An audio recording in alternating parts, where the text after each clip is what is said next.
Hetimet për vrasjen e bujqshme të biznesmenit Bujar Nasufi, ekzekutuar mbrëmjen e 12 janarit 2025 pranë pallatit Mishigjeta në Tiranë, kanë hyrë në një fazë kyçe. Burimet pranë grupit hetimor kanë konfirmuar se një tërez gjysmë e djegur e gjetur në një nga tunelet që lidh zonën e kombinatit mund të përmbajë materiale gjenetike që do të çojë në identifikimin e autorit. Autori i krimit që lëvizte me motor e kishte djegur mjetin për të zhdukur çdo provë, por mbetjet e dorezave të përdorura nga ai janë gjetur në vendin ku mjeti u shkatrua, ndërsa në motor nuk u zbulua gjurmë gishtash për shkak të dorezave në njërin prej tyre. Ekspertët kriminalistik gjetën mbetje biologjike që kanë mundësuar përfitimin e një profili të plotë ADN-je. Ky profil tashmë është dërguar për krahasim në bazën e të dhënave të Interpolit me shpresë se mund të përputhet me ndonjë person të skeduar më herët për krime të ngjashme. Paralelisht me vendim gjykate, ADN-ja do të krahasohet edhe me atë të familjarëve të dy vëllezërve nga Përmeti, të cilët kanë pasur konflikte me viktimën për shkak të një prone që u shit nga babai i tyre në emër të Bujar Nasufit.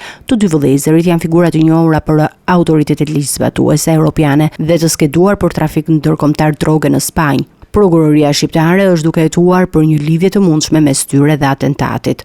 Ngjarja ka ndodhur në prani të gruas së viktimës, e cila pa me sytë e saj momentin kur bashkëshorti i saj u qellua me disa plumba teksa po parkonte makinën pranë banesës së tyre. Vrasja brutale tronditi opinionin publik, ndërsa për autoritetet çdo pistë mbetet ende e hapur.